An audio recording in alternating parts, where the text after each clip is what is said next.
terrorists in Jammu and Kashmir.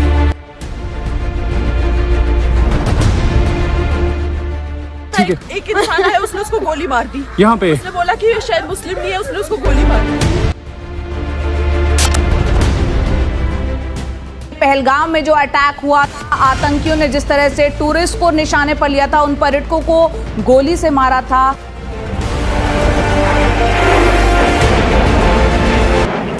और फिर तड़ातड़ गोलियों की आवाज आनी शुरू हो जाती है।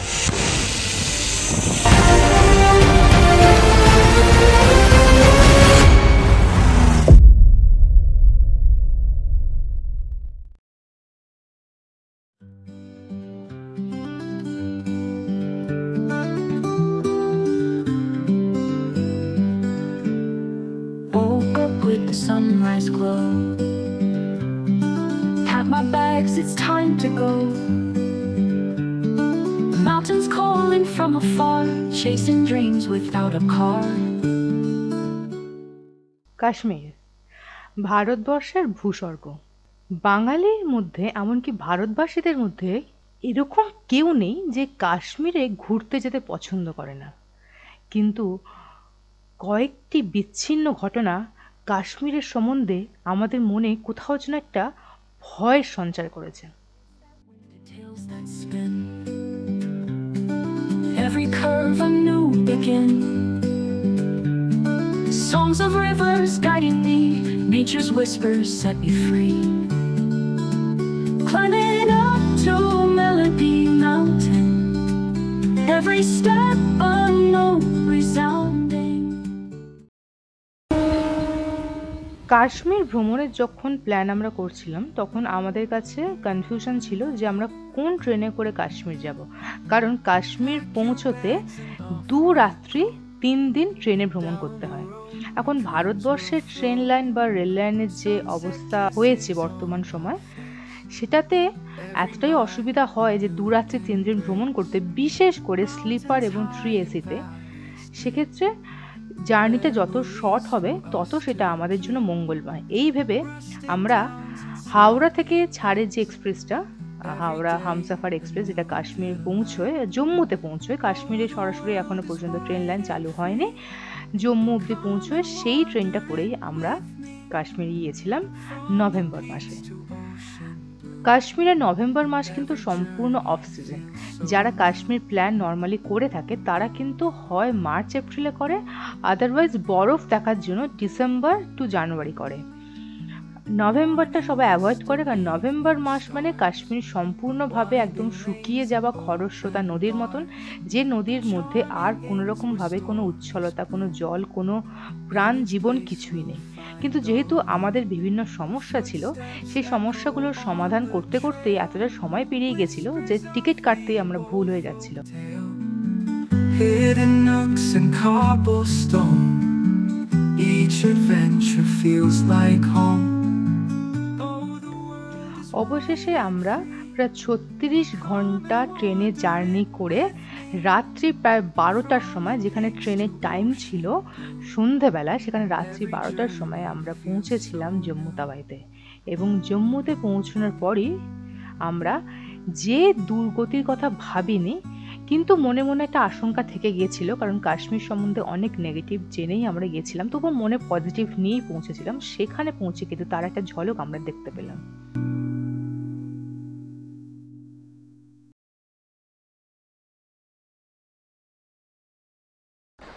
দুর্ভাগ্যের বিষয় বলার আগে থেকে বলে রাখি, আমি কিন্তু এই ভিডিওতে কোনো রকমভাবে কোনো ধরনের ট্রাভেল এজেন্সি, কোনো ট্যুরিজম প্রপার্টি বা কোনো হোটেল বা রিসর্টের আমি নাম নেব না, যেহেতু আমি কোনো রকম নেগেটিভ বা পজিটিভ কোনো ধরনের প্রমোশন বা রিভিউ দিচ্ছি না। আমি কাশ্মীর সম্বন্ধে একটা সত্যি ঘটনা এবং সেখানকার মানুষজন, ওখানকার পরিবেশ সম্বন্ধে একটা সত্যি ঘটনা আপনার কাছে তুলে ধরছি। এবার আসি আসল ঘটনায়। যেহেতু কাশ্মীরে পোস্টপেড কানেকশান চলে, প্রিপেড কানেকশান চলে না, তাই পাঠানকোটের আগে পর্যন্ত সম্পূর্ণভাবে নেটওয়ার্ক কানেকশনটা অর্থাৎ প্রিপেড কানেকশনটা চলে। তো সেটা জেনেই আমরা আগের দিন সকালবেলা অর্থাৎ ট্রেনে যেদিনকে উঠেছিলাম তার পরের দিন সকালবেলা থেকে আমরা ট্রাই করে যাচ্ছিলাম যেভাবে হোক আমাদের যেন যে ড্রাইভার দাদা বা যে ভ্রমণ সঙ্গী আমাদের সঙ্গে সবসময় থাকবে তার অন্তত একটা কন্ট্যাক্ট নাম্বার পেতে, কারণ সেই নাম্বারটা আমাদেরকে প্রোভাইড করা হয়নি, বাকি সব ডিটেলস আমরা পেয়ে গেছিলাম। এবার প্রথমে যে নাম্বারটা আমরা পাই তার সাথে যোগাযোগ করে জানতে পারি যে তারা এই নামের কোনো ট্রাভেল বা ট্যুরিজম কোম্পানির সঙ্গে যুক্তই নয়। আমাদের অবস্থা খুব খারাপ হয়ে যায়, কারণ মাঝ রাস্তায় যখন ট্রেনের মধ্যে রয়েছি তখন অলরেডি অর্ধেক রাস্তায় পেরিয়ে এসেছি, তখন যদি আমরা জানতে পারি বা যে কেউ জানতে পারে স্বাভাবিক একটা প্যানিক চলে আসবে, মনে হবে অতগুলো টাকা সেটা আমাদের পুরোপুরি জলে গেল, আমাদের ঠকানো হচ্ছে। এই অবস্থায় ফেরার কোনো উপায় নেই, কাশ্মীরে গিয়ে পৌঁছে দেখা যাবে। তার কিছুক্ষণ প্রায় অনেকক্ষণ ধরে ফোন চলাচলি এপাশ ওপাশ ট্রাভেল এজেন্টের সঙ্গে ফোনে কথা বলা, সেই কোম্পানির সাথে ফোনে কথা বলা করতে করতে করতে করতে ফাইনালি একটা ড্রাইভার দাদার নাম্বার পেলাম যে রাজিও হলো এবং সে বলল হ্যাঁ সেই গাড়ি নিয়ে সেদিনকে আসবে। আমরা বলেই রেখেছিলাম যেহেতু আমাদের জম্মু পৌঁছতে অনেকটা রাত হবে, সেই মতন অন্তত ওই জম্মু স্টেশন থেকে জম্মু হোটেল পর্যন্ত অন্তত একটা গাড়ির ব্যবস্থা করে দেওয়া হোক। Mountains keep the fears at bay. Life is bright in every way.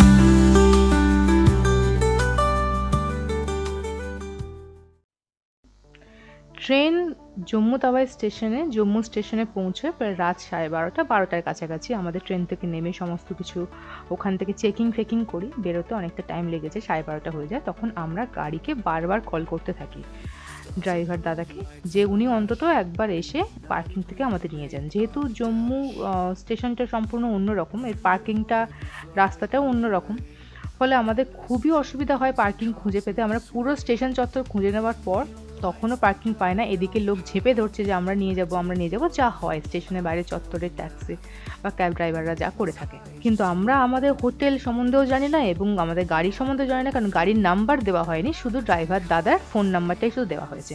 উনি আমাদেরকে তারপর বারবার বলতে থাকেন নিচে যে পার্কিং আছে সেখানে দেখবেন একটা ক্যাব বুকিংয়ের অফিস আছে, সেখানে গিয়ে আপনি আমাদের নাম বা আমাদের বলবেন, তাহলে আপনাকে একটা গাড়ির ব্যবস্থা করে দেওয়া হবে। এবার ঘটনা হচ্ছে যে আমরা ভেবেছিলাম আমাদের গাড়ি বা আমাদেরকে যে ভ্রমণ সঙ্গী নিয়ে যাচ্ছে সেই এখানে আসবে, কিন্তু না, সেখানে আমাদেরকে ওইখান থেকে ক্যাব ড্রাইভার নেওয়া হয়েছিল। এবং এই ঘটনাটা, এই ভুল বোঝাবুঝিটা এমন জায়গায় পৌঁছে গেছিলো, আমার তো মনে হয়েছিল যে আমি বোধহয় এসেই পৌঁছেছি কোনো একটা ভুল জায়গায়। লোকেদের ব্যবহার, অফিস যারা ছিল তাদের ব্যবহার, প্রত্যেকের ব্যবহার এতটাই রূঢ় ছিল যে আমরা রীতিমতো চিন্তায় পড়ে যাই যে আমাকে আগামীকালের দিনগুলো কেমন হতে থাকবে। We find ourselves, we always know. In this dance in space and time, every moment feels divine. Jammu থেকে আমরা তারপরে অনেক কষ্টে গাড়ি পেলাম, যে গাড়ি আবার খুব একটা ভালো রকম চার্জ নিয়েছিল আমাদের থেকে, সেটাও আমরা ফোন করে জানাই যেটা চার্জ নেওয়া হয়েছে। তো সেক্ষেত্রে তারা এই ডিসকাশন করার পর এটাতে আসে যে পরের দিন যখন আমরা সেই হোটেলটা ছাড়বো তার যে টাকাটা আমরা পেমেন্ট করব সেখান থেকে যেন এই গাড়ির টাকাটা আমরা মাইনাস করে দিই, যেহেতু কথা হয়েছিল আমাদেরই যে ভ্রমণ সঙ্গী ড্রাইভার যে বাকি দিনগুলো পরে থাকবেন তিনি যেন আমাদের সঙ্গে থাকেন, সেটা কথা হয়েছে। সেরকম দিন কাটলো, পরের দিন আমরা এলাম। এখন যে বিস্তৃত প্রান্তটা দেখছেন এটা হচ্ছে সে পুলওয়ামা। আপনারা জানেন ভালো করে যে পুলওয়ামার কি ঘটনা ঘটেছিল এটা রিসেন্টলি। এই পুলওয়ামা কিন্তু খুব বিখ্যাত, আমাদের ভারতবর্ষের সবচেয়ে দামি শস্য যেটাকে বলা হয় কেশর, সেই কেশর যে ফুল, সেই ফুলের জন্য বিখ্যাত। এই কেশর যে শস্যটা যেটা আমরা বাজারে বিক্রি হয় কেশর হিসাবে, সেটা এখানে প্রচুর উৎপাদন হয়। এর সিজন হচ্ছে অক্টোবর থেকে মিড নভেম্বর পর্যন্ত। আমরা যেহেতু মিড নভেম্বরে গেছিলাম, জাস্ট কিছুদিন আগে ফুলগুলো তোলা হয়েছিল, কিছু ছিল তখনও, সেটা দেখতে আমরা এখানে নেমেছিলাম। এখানে প্রজেক্টই হচ্ছে যখনই আপনারা এই গাড়ি থেকে এখানে নামবেন না, এর আশেপাশে প্রচুর দোকান আছে ড্রাই ফ্রুটস আর কেশর বিক্রি করার জন্য। কিছু লোক উদয় হবে এবং আপনাকে বিভিন্ন রকমভাবে টোপ দেবে। এবার একজন ব্যক্তি সেখানে এসে আমাদের টোপ দিচ্ছিল যে এটা অরিজিনাল কেশর, বাকি কিনবেন সেগুলো এইটার দাম কম, এটা ওই সব। এবার যিনি আমাদের ড্রাইভার পরের দিন আমাদের নিতে এসেছিলেন, আমাদের সঙ্গে ছিলেন, তিনি ফোন করে কন্টিনিউ বলে যাচ্ছেন ম্যাডাম এখান থেকে নেবেন না, ম্যাডাম এখান থেকে নেবেন না। আর আমরা পুরো কনফিউজড, কারণ দুজনেরই কনভিন্সিং পাওয়ার প্রায় সেম। উনি বলছেন যে ড্রাইভার আপনাকে বলবে যে না নিতে, আর ড্রাইভার বলছে যে উনি নেবেন না। কি সমস্যা, বিশাল বড় ধর্ম সংকটে আমরা পড়ে গেছি। বাধ্য হয়ে আমরা একটা সেই কেশর কিনলাম, এই সেই ফুল। Feels like home. Oh, the world is wide and free. Come and wander it with me. From the peaks to ocean blue, every journey feels so new.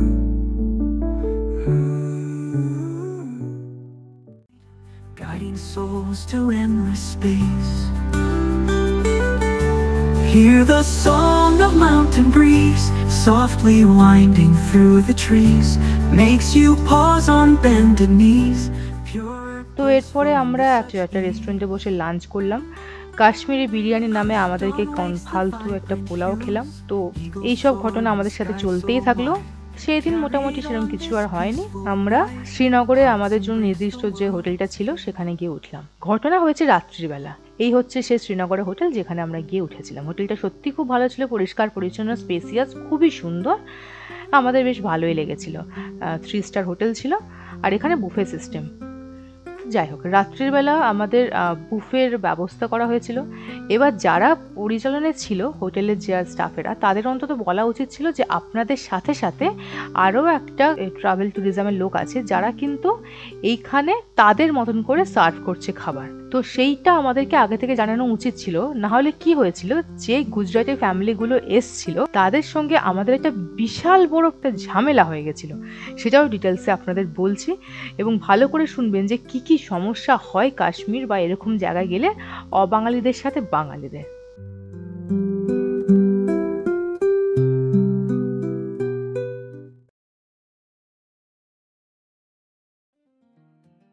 শ্রীনগরে হোটেলে যাওয়ার পর আমরা তো বাঙালিরা প্রচণ্ড ঘুরতে ভালোবাসি, তো আমরা ভেবেছিলাম যে বুফে সিস্টেমে রাত্রে বোধহয় খাবার আমাদেরই দেওয়া হচ্ছিল। সেই মতন আমরা প্লেট নিচ্ছিলাম। প্লেটে নিয়ে দেখি অনেক ধরনের খাবার দাবার, এত খাবার আইটেম, বেশিরভাগ সব ভেজ আইটেম। এবার যেহেতু আমি পার্সোনালি ভেজিটেরিয়ান, তো সেক্ষেত্রে আমার এগুলো খুব ভালো লেগেছিল। আমি টপাটপ একটা একটা করে ভেজের আইটেমগুলো তুলছিলাম, দই বড়া থেকে শুরু করে আরও নানা কিছু। হঠাৎ করে একজন লোক এসে বললো, এক্সকিউজ মি, আপনি কি এরকম ট্যুরিজমের? আমি তখন বললাম যে না। বলছে তাহলে এই থালাটা রেখে দিন, কারণ এটা এই ট্যুরিজম, আমাদের ট্যুরিজম থেকে। আমার যথেষ্ট সেটা খারাপ লেগেছিলো, অপমানজনকও লেগেছিলো। ওইখানে হোটেলের যারা স্টাফ ছিলেন তারা কিন্তু সেটা আমাদের আগে থেকে জানাতে পারতেন যে আপনারা যারা ট্যুরিজমের নন, তারা এই ট্যুরিস্ট কোম্পানি নন, তারা এইখানে চলে আসুন। সেটা কিন্তু করেনি। যাক, সেই অপমানটা গায়ে মেখে নিয়ে আমরা বাকি রাতটা কাটালাম। সকালবেলায় আমাদের যথারীতি গুলমার্গ ভ্রমণ করার কথা ছিল। সে গন্ডোলা আমাদের টিকিট কাটা ছিল, গন্ডোলা রাইড টিকিট কাটা ছিল, সেই মতন আমরা গেছিলাম। কিন্তু জানি না কিছু একটা আমাদের আইবিএস বা কিছু প্রবলেমে এত পাহাড়ে ঘুরেছি, কাশ্মীরে যে পাকদণ্ডগুলো রাস্তা কাটছিল না, প্রচণ্ড গা গোলাচ্ছিল, গা বমিও করছিল। আমার মায়ের খুব শরীরটা খারাপ হয়ে যায়। তো এবারে আমরা গুলমার্গে সেইখানে আসি এবং যে জায়গাটায় গাড়িটা পার্ক করে সে পার্কিংয়ে আসি, যেখান থেকে আপনারা গন্ডোলা, এই জায়গাটা আমরা আসি, আমাদের ড্রাইভার দাদা আমাদের ছেড়ে দেয়। এবার এখানে কিছু লোকজন আছেন যারা জোর জবরদস্তি আমাদেরকে ওই স্যুট, গামবুট, আরও নানা রকম জোর জবরদস্তি পরতেই হবে।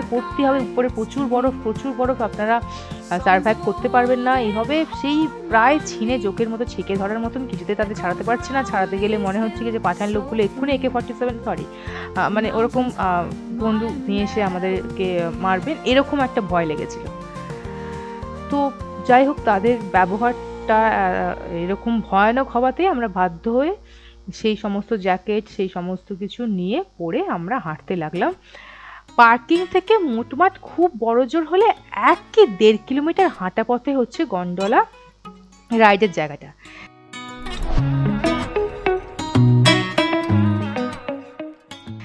কিন্তু নামার সাথে সাথেই আরও কিছু ছিনেজোকের মতন ঝেঁকে ধরলো। তারা হচ্ছে ওই যারা হচ্ছে ওই ছোট ছোট ঘোড়া করে নিয়ে যাবে। ওরা এসে এমন পেছনে লাগলো যে বাধ্য করলো একটা ভুল রাস্তা দিয়ে প্রায় ঘুরে 5 কিলোমিটার এক্সট্রা হেঁটে আমাদের গন্ডোলায় পৌঁছতে। ফলে শরীরটা আরও বেশি খারাপ। প্রচণ্ড কড়া রোদ, তার মধ্যে বরফও এরকম অল্প অল্প পড়েছে, ড্রিজলিং টাইপের। তার মধ্যে ওদের সঙ্গে ঝামেলা করতে করতে 5 কিলোমিটার এক্সট্রা আমাদেরকে হাঁটতে হয়েছে, যেটা কোনো মানেই ছিল না। শুধুমাত্র সেই ঘোড়াওয়ালাগুলোদের ওরকম বিরক্তিকর আচরণের জন্য, ওদের থেকে পালিয়ে পালিয়ে বাঁচার জন্য 5 কিলোমিটার এক্সট্রা আমাদের যেতে হয়েছে। এটা সত্যি শরীরটা খুব খারাপ করে দেয়। তো এই ব্যাপারটা আপনারা অবশ্যই মনে রাখবেন যারা কাশ্মীরে গুলমার্গ ভ্রমণ করতে যাচ্ছেন এই ভবিষ্যতে।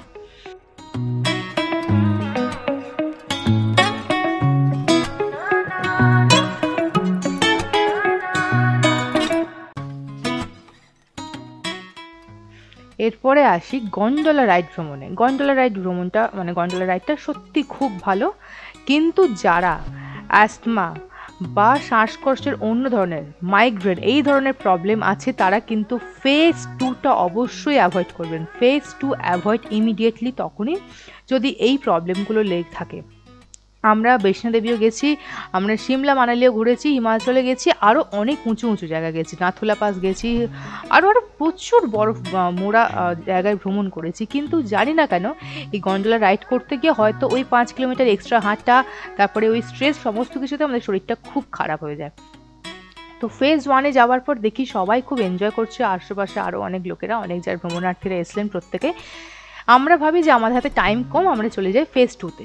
ফেজ 2-তে ওঠার জন্য যে গন্ডোলা রাইড, সেখানে 4 জন একসাথে বসতে পারি, সে ছোটো ছোটো কারগুলো, কেবল কারগুলো। সেখানে আমরা যখন উঠে যাই, ফেজ 2-তে ওঠার কিছুক্ষণ আগে 2-3 সেকেন্ডের জন্য বা 2-3 মিনিট, সম্ভবত সেকেন্ড নয়, আমি হিসাব করে রেখে 2-3 মিনিটের জন্য কেবল কার ওখানে স্টপ হয়ে যায়, পুরোপুরি stop.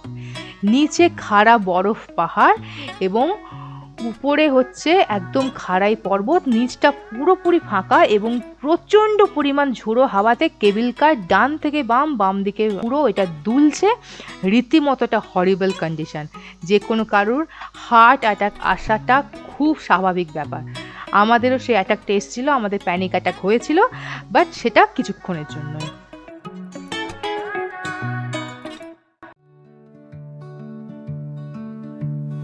Packed my bag, it's sunrise time.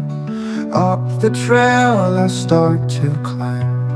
Whispers of the trees combine with hearty steps and heart's own chime. তো সেই প্যানিক অ্যাটাকটা কাটানোর পর তারপরে আমরা পৌঁছই ফেজ 2-তে।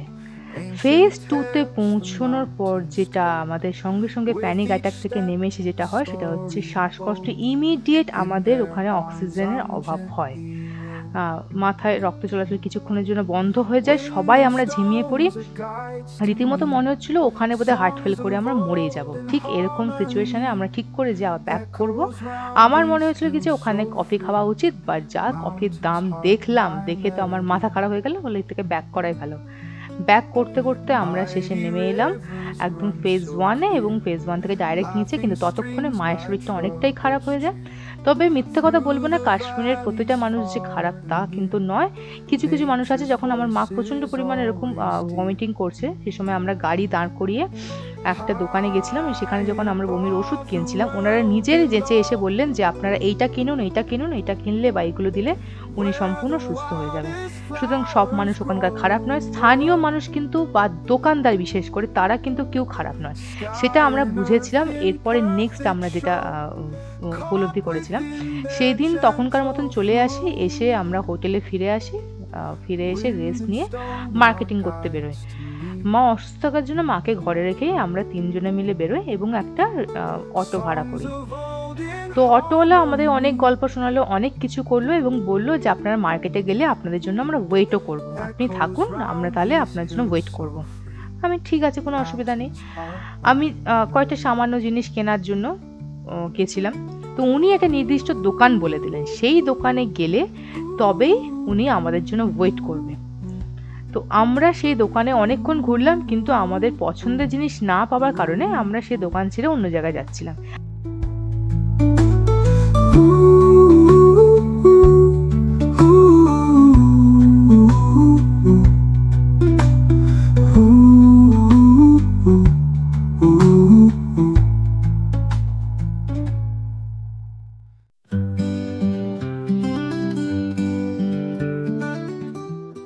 শ্রীনগরের ওই অটোওয়ালা আমাদেরকে প্রথম থেকেই বলে যাচ্ছিল যে তার ভারতবর্ষ সম্বন্ধে খুব ভালো আইডিয়া, সে ভারতবর্ষকে খুব ভালোবাসে, মেরা ভারত মহান বারবার কথাটা বলছিল, আমরা শুনছিলাম, কোনো উত্তর করিনি। সে বিরাট কোহলির বিশাল ভক্ত, সে কেএল রাহুলের বিশাল ভক্ত, প্রচুর ক্রিকেট দেখে, নিজেও ক্রিকেট খেলে এবং সেই দেশটার প্রতি রীতিমতো শ্রদ্ধা ভক্তি রয়েছে। সবই শুনছিলাম, চুপচাপ ছিলাম। বারবার বলছো তার ফোন নাম্বার নিয়ে রাখতে, যদি অটোর দরকার পড়ে সেই জন্য কন্ট্যাক্ট করতে। সেটাও খারাপ কিছু নয়, আমরা তার ফোন নাম্বারটা নিয়েও রেখেছিলাম। তো কিছুক্ষণ পর অটো থেকে নেমে তার দেখিয়ে দেওয়ার নির্দিষ্ট দোকানে আমরা ঢুকি এবং সেই দোকানে আমাদের যে জিনিসটা আমাদের কেনা দরকার পড়েছে সেটা আমরা খুঁজে পাই না। ফলে যেটা হয়, ওখান থেকে বেরিয়ে এসে অন্য দোকানে যায়। কোথা থেকে সেই অটোওয়ালা বেরিয়ে এসে বলল যে দাদা আপনারা যদি আর ঘোরেন, আমার পক্ষে সম্ভব নয় এখানে থাকা, আপনি আমাদের টাকাটা দিয়ে দিন। তখন বললাম তাহলে আমরা এখান থেকে অটো পাবো কী করে? সেটা আপনারা বুঝে নেবেন, আপনারা যখন জিনিস এখানে কিনতে এসে জিনিস কিনবেন না, তাহলে সেটা আপনাদের ব্যাপার। আপনার দোকান দেখানোর কথা ছিল, দেখিয়ে দিয়েছি, এবার আপনাদের কি ব্যাপার আপনারা করে নিন, টাকাটা আমায় দিয়ে আমাকে ছেড়ে দিন। আপনি ভাবুন, একটা অচেনা জায়গায় যেখানে আপনি রাতে আবার কোনো ট্রান্সপোর্ট পাবেন কিনা জানেন না, সেই কারণে আপনার অটোওয়ালাটাকে ওয়েট করতে বলা, সেখানে যদি এরকম মুক্তি শোনেন আপনার কীরকম ভয় লাগে। তখন মনে হয় যে দোকানের জিনিস নেই সেখান থেকে কিছু একটা অন্তত কিনে একে দাঁড় করে রাখি, কিন্তু আমাদের পক্ষে সেটা করা সম্ভব ছিল না। এত টাকা আমরা হাতে নিয়ে যাইনি বা কাউকে খুশি করতে আমরা ঘুরতে যাইনি, আমরা ঘুরতে গেছিলাম নিজেদেরকে খুশি করতে। Echoes of a journey grand in this wild and wondrous land.